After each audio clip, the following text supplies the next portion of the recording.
Hello, hello, hello, everybody. Happy Marvelous Monday. I hope that you all are well. Thank you so much for joining me today. It is a marvelous day. I'm Karissa Spann, the landlord and tenant coach, and I'm excited to share some information today as we are talking about renting in post pandemic pressure. It's a much needed conversation, and this is what I do each and every Monday. I usually come on at 7:30 p.m. I do thank you for your patience, but it is a much needed conversation. So today we are talking about post renting rather in post pandemic pressure. There are a lot of things going on in rental communities. All right. And before I get into the discussion today, I just want to say thank you again for tuning in and welcome to those who are just tuning in for the very first time. I always love to know where my viewers are tuned in from. So please let me know in the comment section. Where are you watching from? Are you in the DC metropolitan area? Are you in Charlotte? Are you in Atlanta? Are you in North Carolina? Where are you tuned in from? And I also love to know if my viewers are tenants or landlords because I share information applicable and relevant to landlords as well as tenants. And so, certainly, I am concerned and I want to know where my viewers are tuned in from. Each week, I bring a different topic that I know is beneficial. It's helpful for so many of my viewers who tune in, whether you are a landlord or you know someone who is a landlord, or whether you're a tenant or you know someone who is. So please like, tag, and share. Like, tag, and share today. We are talking about renting during post pandemic times. And so I received a lot of emails just recently within the last week. Um, Regarding issues and things that have come up with rental property. And I want to just cover some of that today because my goal is to provide information, but to make sure that it's relevant, it's clear, it's understandable, and to try to prevent people from going down a rabbit hole. So today, we're talking about renting during post pandemic times. And if you had an opportunity to check out the description, I shared a little there where a lot of renters are concerned because, and they should be because things are changing. Things have changed. Thank you so much, Ms. Clark, for tuning in from Los Angeles. LA is in the building. Hello.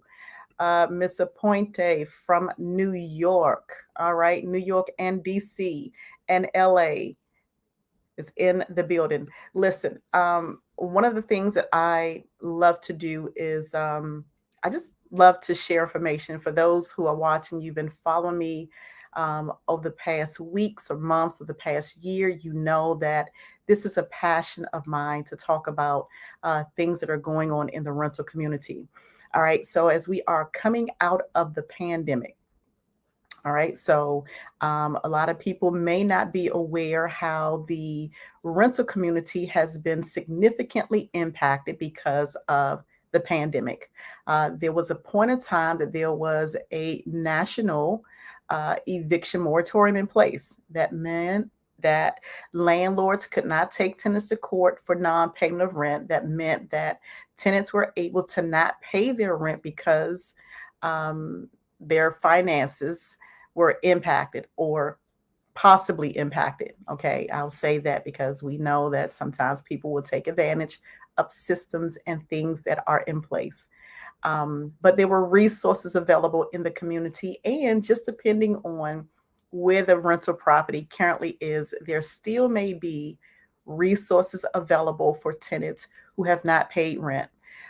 There are resources also for renters who are looking for assistance with the application fee and the security deposit. And so these are just some of the things that I want to talk about today because a lot of renters, they're having a challenge navigating the system, if you will. All right. So you said moving to the Midwest before the end of the year. Okay. All right. Awesome. In Michigan. Listen, I have a friend of mine who is in the Michigan area. She is a real estate investor. She has a lot of rental property. And so, Ms. Clark, connect with me offline and maybe I can connect the two of you. So, here's the thing that I want tenants to understand. If you're a tenant, if you're looking to rent rental property, just depending on where that rental property is. There may be a maximum amount of what a landlord can charge for the application fee.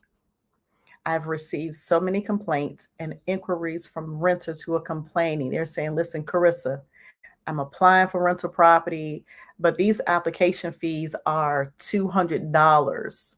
Okay. So let me just say, yes, that's real. I said it. Someone contacted me because the application fee was $200. All right. Um, find out in that particular jurisdiction. So, for all of you who are renting, all of you who are looking to move, okay, find out if there is a maximum amount that people can pay or that owners can charge for the application fee, because there are standards in a lot of places and people don't know it. Tenants don't know it and owners don't know it. So let's take, for instance, Ms. Clark, you have a new person, a new real estate investor that just purchased rental property, right? They have never watched my weekly live that I do right here on Facebook, LinkedIn, or YouTube. They have not taken a property management class. They have not taken one of my courses. And so they don't know to check to see what the law says in terms of how much they can charge for the application fee. And so some people, they're just setting their own price, they're setting their own amount. Now, just because people own the property doesn't give them the right to go above what the law says that they can charge. Yes, ma'am. Absolutely. Listen, this is why I do what I do. I share information because I know that sharing is caring. Okay. And it's true. Absolutely. It's true. $200 for an application fee. Now, let me just also state that that $200 application fee, Ms. Clark, was not for a luxury rental property. It was just for a standard rental apartment. Okay, it didn't have high end uh, um, features. It didn't have what I call all the bells and the whistles, right? It didn't have all of that. It wasn't spacious. It wasn't roomy. It wasn't in the most desirable location, but this owner charged all applicants $200. And so this is why I'm sharing information, because when I did a little research, I was able to find out that that owner was in violation and that $200 was excessive. It was too much. And why they charged it, I don't know. I could state some reasons why people would charge $200 for an application fee. Maybe they're trying to, weed out the good tenants from bad tenants. Maybe, I don't know, but it happened. And unfortunately, for that landlord, the tenant contacted me and I gave them information to say, this is who you should contact because it's against the law for that owner or that landlord to charge that amount for the application fee. So number one, know what the maximum amount is. Now, if there is no limit, then unfortunately, if that owner, let's just say that happened in a jurisdiction where there were no limits, no amount set in terms of the ceiling, right? So in that case, the owners could possibly charge as much as they want. But unfortunately, that was not the case in this particular situation. And laws are in place to protect tenants as well as landlords. And so obviously, when the laws are violated, there are consequences for that. And so I want people to understand that um, if you just do a little research, maybe tune into my lives that I do each week, you may hear something, you may learn something and apply it to your situation or to prevent you from going down that rabbit hole. All right, so I'm happy to say that I was able to help that particular renter, and they ended up not renting that place, but I am glad that they shared it with me because I know that a lot of people are now going through this and will go through this because they don't tune in. They don't even know how to, just jump online on Mondays to get this information. So that's one of the issues renting in the post pandemic pressure. Some owners are desperate to rent, some owners are increasing rents. This is the second thing I want to discuss. some owners are increasing the rent, which makes it where rental property should be affordable. Unfortunately, in the areas where the rents are significantly higher, it makes the property not rentable to individuals who have low to moderate income. All right. So please be aware that landlords cannot, let me just back up. Hey, Keith, happy Monday, partner. Landlords who are in jurisdictions where there is a maximum rent amount set, or they can only raise the contract rent a certain percentage. They are not by law allowed to go above that. Now, if you find that landlords are raising the rent, I had one landlord that I know of, he raised the rent almost $2,400. And I'm looking like, don't you think that's a little much? Like, some things should raise a red flag and say, well, I'm not going to push the envelope too much because I don't want people to um, try to take me to court, right? And so this owner flat out just did not care, literally raised the rent $2,400 more than what he previously charged. Now, I want people to have a realistic expectation. Now, I share often this philosophy. If you treat your business like a business, it will pay you like a business. And if you treat it like a hobby, it will pay you like a hobby. Well, I also want to add that um, in business, you should use common sense, right? And so, although it is a business, I want people to realize that if you're going excessive above and beyond without checking what the law says that you can and cannot do, that can really raise a red flag and cause people to take a look at your business operation. So you don't want to open a can of worms, is what I'm trying to say for my newer landlords or people who are inexperienced or for people who just don't care. Right. But the laws are in place to make sure that rental property is decent, safe, it's sanitary, that the rents are in compliance, that the application fees are in compliance. So know what you can do by law. All right. Because I've shared in previous sessions, I've shared how prospects were able to sue owners of rental property.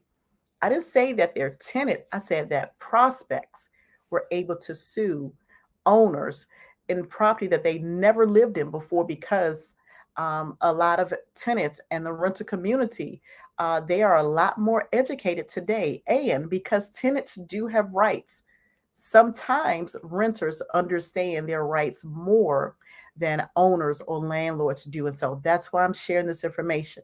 So the first thing I shared was the application fee. Make sure that you check with the law and that jurisdiction where your rental property is. And that's going to be so important.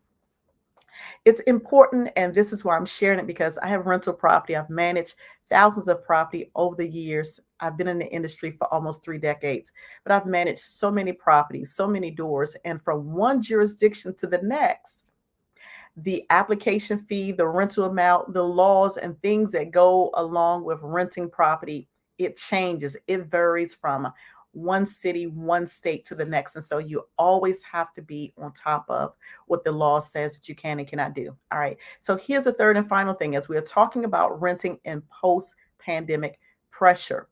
There are a lot of scam artists out here. Okay. There are some pretenders who are posing as landlords.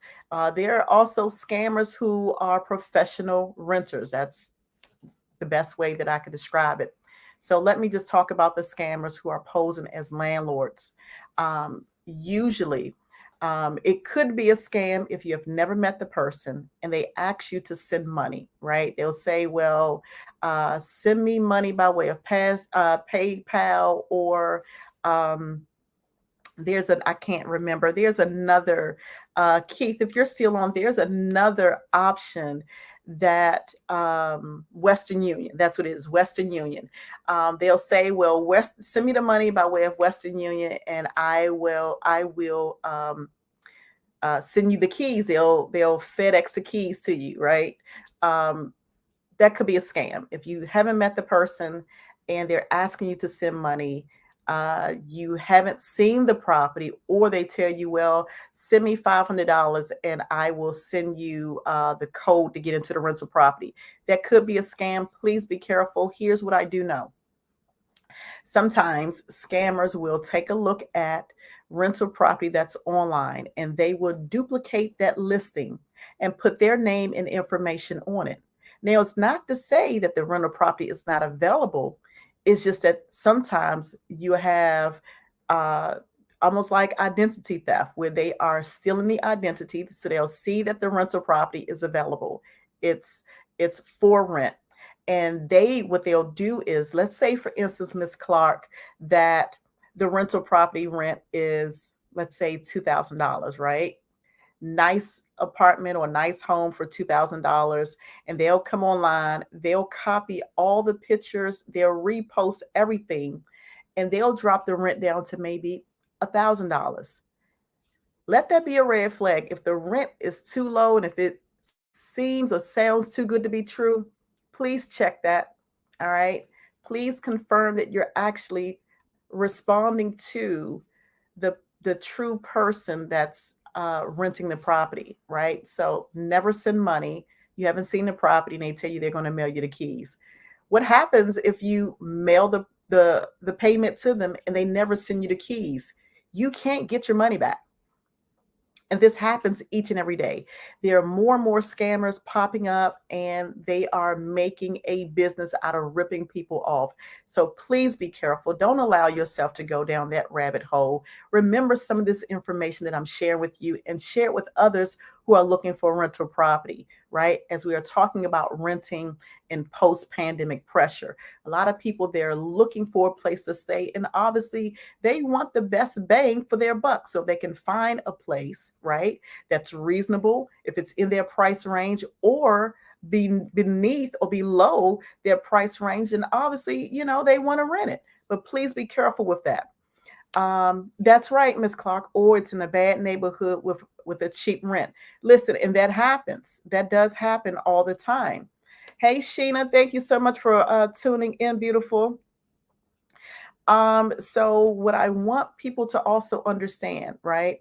So I talked about the scam artists who are posing as landlords, but now let me speak to the landlords and the new owners, or those of you who are housing providers. There are also scammers who are posing as renters. All right. Please have a criteria in place. Set a standard for how you are renting your property, and please stick to it.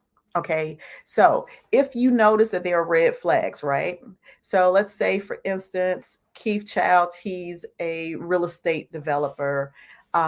He's an investor and he's been in property management for a long time. So I'm going to use you, Keith. So Keith, you have this 4-bedroom property. You're renting it for, let's say, $5,000 a month. Okay. You have applications that are coming in. You have a strong applicational file. You met the person. They were able to view the property. They took a tour of the property. They liked the property. They showed up. They dressed professionally. They smell good. They look good, well groomed from head to toe, driving a really nice car above your pay grade, right? And they say, listen, Keith, we really like this property. We want to rent it and we want to pay you for 6 months up front. Okay, so if this rent is $5,000, they want to pay you for 6 months up front. Can somebody do that math? Do the calculation real quick and put it in the comment section. $5,000 for 6 months. How much would they be willing to pay up front? So $5,000 for 6 months. So I want somebody to multiply that for me. 5,000 times 6, and put that in the chat box for me.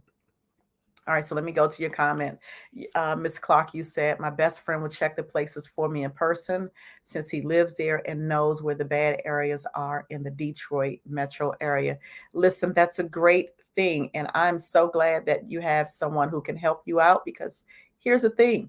Sometimes people don't have that help. Sometimes people don't know, areas. They don't know zip codes. They don't know communities or neighborhoods. They don't know the crime rate. They don't know what's happening. And so they just jump in and think that, okay, well, I'm moving into a good place, and come to find out 2-3 months down the line that they probably should have done a little more homework. So it's good that you have a friend there to help out.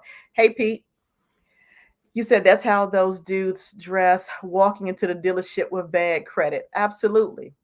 All right, so Wisdom Appointe, you said $30,000. Hello, Samantha Bell. Thank you so much for tuning in, beautiful. So you did the calculation. So $5,000 a month, right? And this person want to pay upfront for 6 months. So they're willing to pay this landlord, Keith Childs, $30,000. Let me put that back on the screen. Okay. $30,000 is what they're willing to pay this landlord. All right. So Keith, he thinks that's a good deal. Like, yo, listen, Karissa, I've never had a renter who's willing to pay $30,000 up front. So what this person does, we're talking about a professional tenant. We're talking about scammers. Okay. So they say, well, listen, Keith, I know it's insane, Pete, but listen, it gets really interesting from here. So they promise to pay $30,000 up front. Hey, Fails, thank you so much for tuning in. They said, well, listen, Keith, we really like this place, but listen, I am getting ready to travel out of the area for work. Can I put 15,000 down up front, and I'll pay the rest by way of Zelle or PayPal. So they convinced Keith to give the keys with this 15,000 payment, with the agreement to pay 6 months in advance, right? So Keith allows them to pay the $15,000, right? Believing that what they said is true because they look good, they smell good, well put together, driving this high price vehicle well above Keith's pay grade. All right. So Keith gives them the keys, allow them to move in with $15,000. They sign a lease, and whether they leave the area or not, they now possess the property. They have a lease, they have the keys, and so they paid $15,000, right? So essentially, they paid for 3 months, although they promised to pay for 6 months. They sign a lease, and that's all Keith receives. So now Keith has, in the 4th month, the 5th month, an incredibly difficult time trying to reach these people. So the phone is going straight to voicemail. Keith is not able to reach the tenant. He goes by, he sees that somebody is living there, but he can't seem to reach the renter. So now it's going on month 6, month 7. Keith has only received 3 months of payment. There's a huge backlog in the court system. So Keith can't even get into the court to evict these people. And so what does Keith do? Ms. Clark, I like your question. You said, what about paying a year's rent ahead of time? Could that be a scam? It could be a scam. And then it just could be a situation where people have money saved, or they come into a large lump sum of money. Maybe they don't want to pay this monthly bill and they'll pay it. It does happen. I do want people to know and understand that it does happen. Okay. Christina, you said 30 days pass then because tenants have to take the court. Absolutely. So, but here's the thing. Now, after 30 days, well, let me be careful how I say this, because it depends on what the law is in that jurisdiction. Now, since the pandemic, some courts have required that landlords wait 60 days or more before they take tenants to court. All right. So in this particular situation, I'm talking about this tenant promised to pay 6 months in advance. The landlord accepted that offer. The tenant said, listen, I have to travel out of the area, paid the owner for 3 months and never paid anything after that. And worse, it's in a jurisdiction where the owner has to give the tenant a 60-day notice. And there is a huge backlog in the court. So Keith cannot even take this person to court to get them out. So what can he do? Absolutely nothing. So Keith is not getting any money. The tenants, they're in having a really good time. They're having parties. It could be an Airbnb. It could be a scam. But all I know is scammers are here. All right. Scammers are here. So here is what I want people to know and understand. Okay, let me go to your comment, Fells. They have received their tax refund. And that happens. People, that's what I said. People will not always come off as a scam.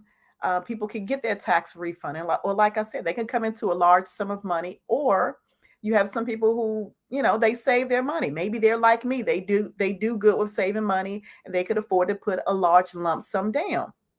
But in this situation, we're talking about scammers, right? And so, Daphne, true story. This really, really happened. And it is unfortunate, which is why I'm sharing this information to try to prevent somebody else from going down that lane of making a huge mistake.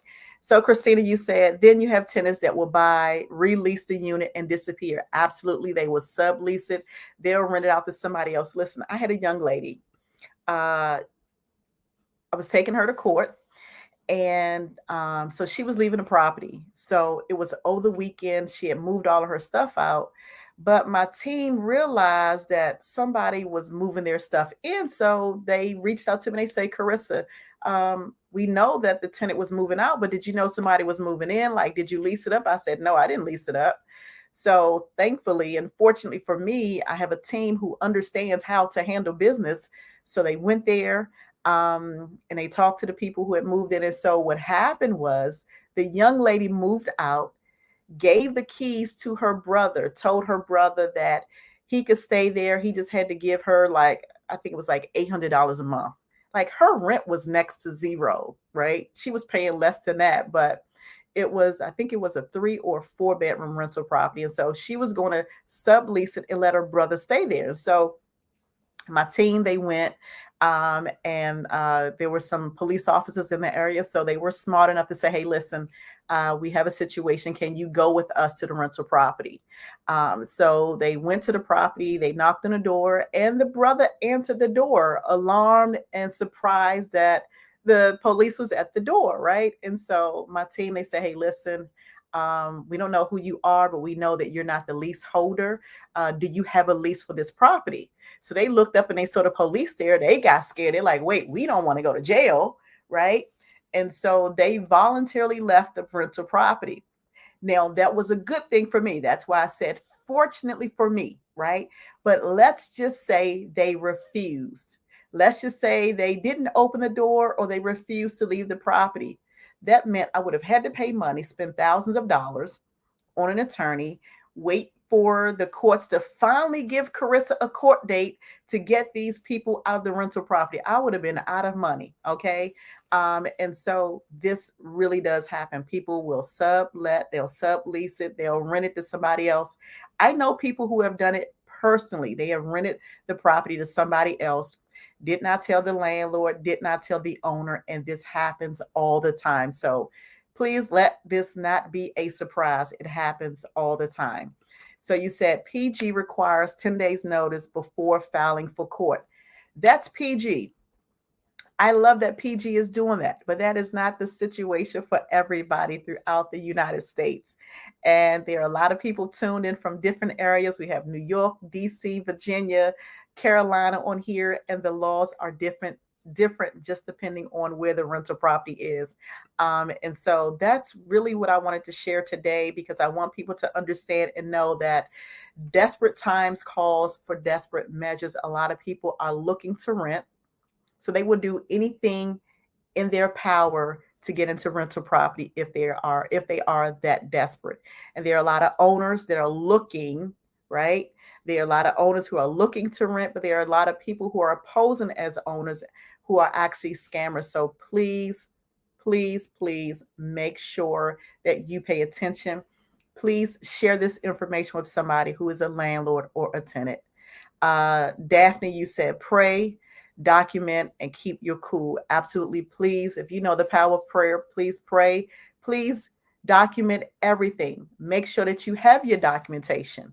That's another thing. Scandalous. Absolutely. And so when it comes to documentation, Daphne, I'm going to come back to your point. Documentation beats conversation every time, right? So when you are looking to rent property from an owner, please make sure that you have all of your documents. Okay. And if you are a owner, a housing provider, a landlord, please make sure that your tenants have all the documentation that they need. So going back a little bit earlier, I said make sure that you have a criteria in place, right, for your application process, how you lease up your rental property, and the things that people must have in order to rent from you. So, for instance, it could mean that they have to provide a picture ID, a social security card, a birth certificate, proof of income. Please make sure you have a criteria, and please make sure that you are collecting those things, because here's the thing. When you, as an owner, you get a tenant in your rental property, and if you don't collect all of your documents up front, who's to say that the tenant is going to give it to you after they move in, right? So I had a client many, many years ago.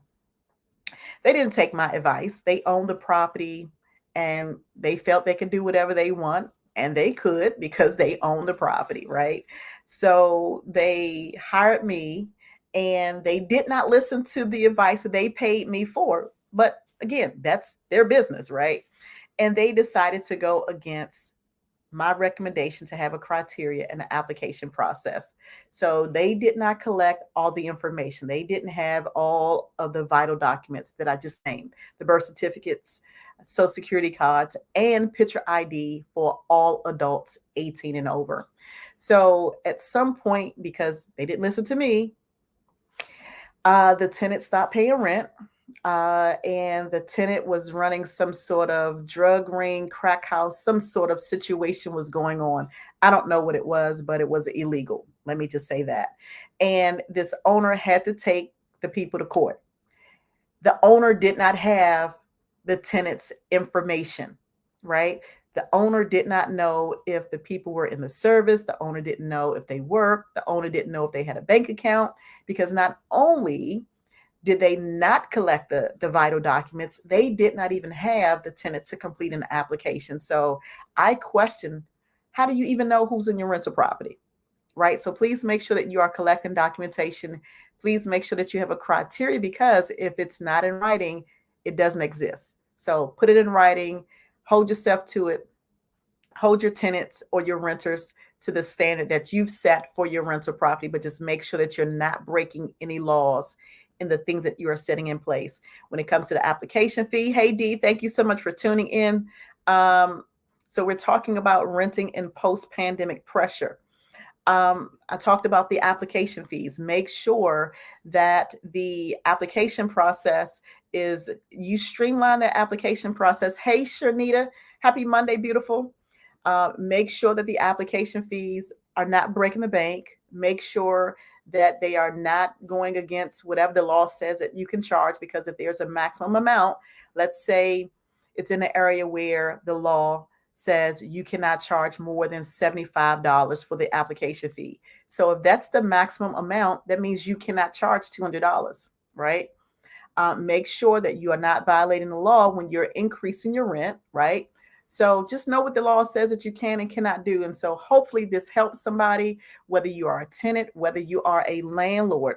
This is what I do each and every Monday right here, Facebook, LinkedIn, and or my YouTube channel. I share information because sharing is caring. Shanita, I want you to do a segment with me as we're going to talk about housekeeping and why that's so important for tenants. All right. So Ms. Clark, you said most rentals are asking 3 times the rent for the place in Los Angeles and Detroit.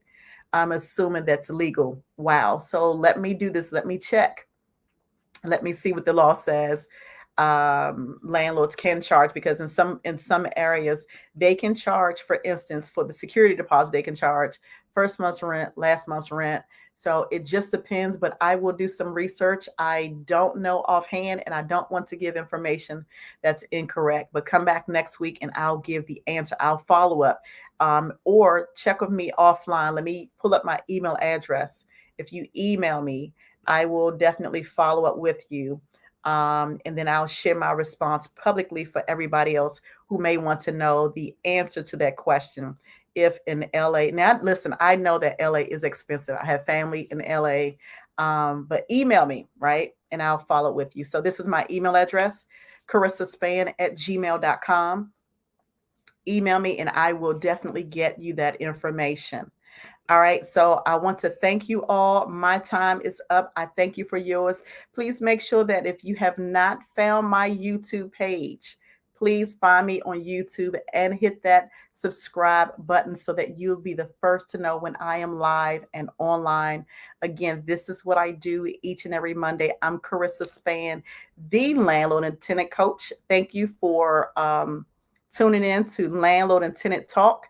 And I look forward to you joining me next week. Bye for now.